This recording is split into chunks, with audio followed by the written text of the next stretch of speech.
Assalamualaikum warahmatullahi wabarakatuh. Teman-teman yang dirahmati oleh Allah Subhanahu wa Ta'ala, dimanapun Anda berada dan siapapun yang menonton video ini, teman-teman, marhaban ya Ramadan. Selamat datang wahai bulan suci Ramadan, yang insya Allah puasa tinggal menghitung hari, ya. Dan mudah-mudahan kita semua, teman-teman, bisa berjumpa di bulan Ramadan ini, ya. Dan semoga dengan kedatangannya bulan Ramadan kita akan menyambut dengan hati gembira, bukan dengan hati yang sedih, ya. Yang jelas di situ ada perintah untuk melaksanakan puasa, ya, selama 1 bulan penuh. Firman Allah Subhanahu wa Ta'ala, ya ayyuhalladzina amanu kutiba alaikumusiyam kama kutiba alal ladzina min qablikum la'allakum tattaqun. Wahai orang-orang yang beriman, diwajibkan atas kamu berpuasa sebagaimana yang telah diwajibkan atas orang-orang sebelum kamu, agar supaya kamu bertakwa. Tujuan daripada puasa agar kita menjadi orang yang takwa. Teman-teman yang dirahmati oleh Allah Subhanahu wa Ta'ala, salah satu menyambut kedatangan Ramadan adalah banyak melaksanakan puasa di bulan Sya'ban. Sebagaimana Rasulullah, ya, beliau itu lebih sering berpuasa ketika di bulan Sya'ban. Dan itu bentuk penyambutan, ya, terhadap bulan suci yang mulia, yaitu bulan Ramadan. Bulan yang penuh agung, bulan yang penuh berkah, maghfirah, dan seterusnya. Teman-teman yang dirahmati oleh Allah Subhanahu wa Ta'ala, ya, jangan kita sambut Ramadan ini dengan dosa, dengan maksiat, dengan kesyirikan, terutama sekali kesyirikan. Memangnya ada orang menyambut Ramadan ini dengan kesyirikan? Masih banyak, teman-teman. Ada tradisi di Indonesia yang namanya punggahan, atau bahasa lain megang, ya. Punggahan, megang, itu biasanya kalau di Indonesia kan pada beli daging, ya. Misalnya besok hari H puasa, atau besok malam, besok subuh fajar kita puasa. Jadi hari ini kita itu megang, ya, hari ini kita itu megang, kan gitu kan tradisi di Indonesia nih. Nah, tentunya kan namanya megang kan beli daging, sebagian ada yang beli daging, ya, ada yang beli ikan, macam lah, ya, pokoknya belanja dibikin agak spesial untuk sahur, kan gitu kan. Nah, namun di sini ada tradisi, karena beli daging, beli makanan, akhirnya ada yang melakukan ritual kesyirikan, yaitu membuat sesaji atau sesajen untuk leluhur-leluhurnya yang sudah wafat. Ya, biasanya itu diletakkanlah di bawah kolong tempat tidur, atau diletakkan di sebuah meja di dalam kamar tuh biasanya, ya, atau di ruangan. Diletakkanlah di situ nasinya, apa yang kita masak tadi siang waktu megang. Misalnya kita beli daging, ya, daging lembu lah kita bilang, nanti ditaruhlah daging lembu di situ. Kalau ayam, ya ayam. Sudah itu ditaruhlah apalagi kopi segelas. Kalau leluhurnya dulu merokok, taruhnya rokok sebatang. Kalau leluhurnya dulu makan sirih, ya, apa minang sirih, apa namanya, makan sirih, itu diletakkan daun sirih lengkap dengan kapur-kapurnya. Mereka persembahkan untuk arwah-arwah leluhur. Nah, teman-teman, ini termasuk perkara syirik akbar, ya, syirik besar, teman-teman, bukan syirik kecil itu, ya. Bertobatlah, ya, ini salah kafrah. Walaupun ini tradisi, tapi tradisi yang musyrik, yang salah, dan sangat bertentangan dengan akidah kita sebagai agama Islam, sebagai agama tauhid, ya. Tidak boleh kita itu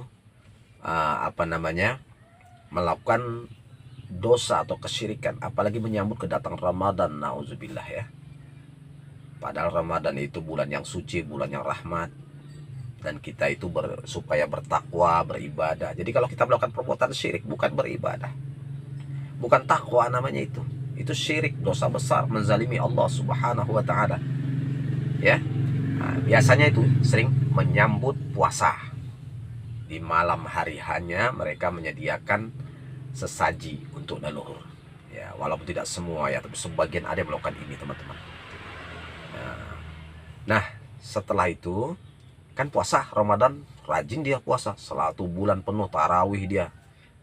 Nanti waktu malam hari raya dibuat lagi, kan megang lagi tuh, dibuat lagi. Nauzubillah. Ya, dibuat lagi lah, apalagi namanya, sesaji tadi, dengan alasan untuk arwah untuk leluhur.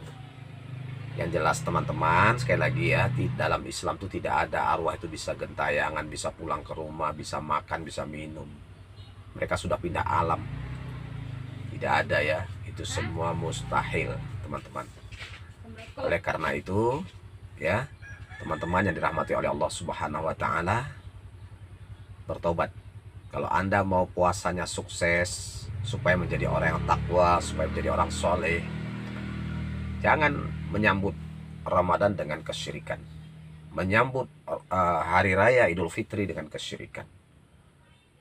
Jadi bersihkan akidah, ya, bersihkan, luruskan tauhid, ya, luruskan tauhid kita kepada Allah Subhanahu wa taala.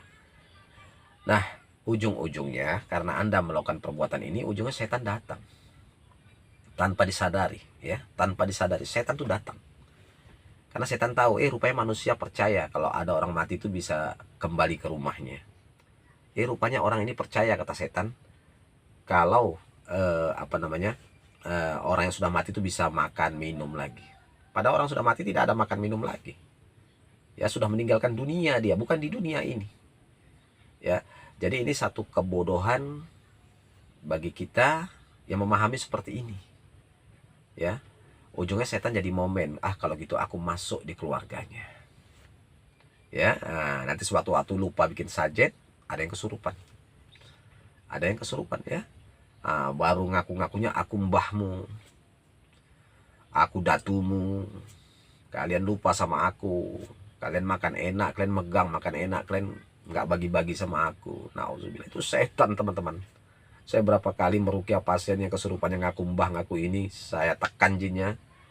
Ampun-ampun, terakhir saya tanya, ngaku nggak kamu kalau kamu jin? Dan kamu ngaku mbah. Ujung-ujungnya kalau jin itu udah terpojok, iya aku jin, memang aku jin. Jadi kenapa kamu ngaku-ngaku mbah? Orang ini selalu kalau setiap malam Jumat menaruhkan kopi segelas sama daun sirih. Ini ya, karena mereka menganggap leluhurnya dulu atau mbahnya dulu hobinya minum kopi sama makan sirih, ya kan? Ini satu kesalahan dan ini dosa besar, teman-teman, bukan dosa kecil ya. Inna syirka la zulmun azim. Syirik itu dosa yang paling besar.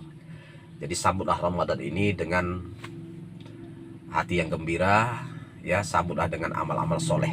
Seperti contoh itu tadi, puasa, ya. Sambut dengan sering puasa di bulan Sya'ban, sebagaimana Rasulullah menyambut kedatangan Ramadan, beliau tuh lebih sering puasa di bulan Sya'ban dibandingkan bulan-bulan yang lain, ya. Kemudian apalagi namanya, ya banyak-banyaklah latihan-latihan, sedekah, ya, introspeksi diri, muhasabah, ya kan. 1 tahun perjalanan, sudah berapa banyak dosa yang kita lakukan, kesalahan dan dosa berapa banyak yang sudah kita lakukan. Ya, banyak istighfar, ya. Kemudian sambut datang ke Ramadan dengan hati gembira dan niatkan untuk tobat. Karena Ramadan adalah bulan penggemblengan, bulan bengkel, ya. Jadi kalau istilah motor atau sepeda motor, kalau sudah tak enak, itu masukkan ke bengkel, diservis biar enak. Begitu juga kita ini, dalam 1 tahun kita ini harus diservis di bulan Ramadan. Maka Ramadan lebih tepat kalau saya sebutkan bulan bengkel.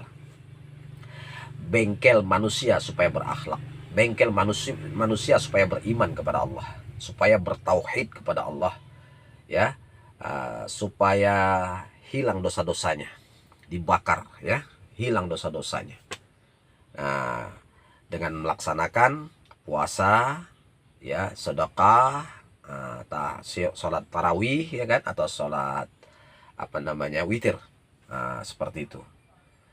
Baca Al-Quran lagi, ya, baca Al-Quran, karena Ramadan termasuk bulan turunnya pertama bulan turunnya Al-Quran ya. Makanya sangat baik ya di bulan Ramadan ini, bahkan dianjurkan kita untuk banyak membaca ayat suci Al-Quran. Demikian teman-teman ya, mudah-mudahan video ini bermanfaat. Barakallahu fikum. Assalamualaikum warahmatullahi wabarakatuh.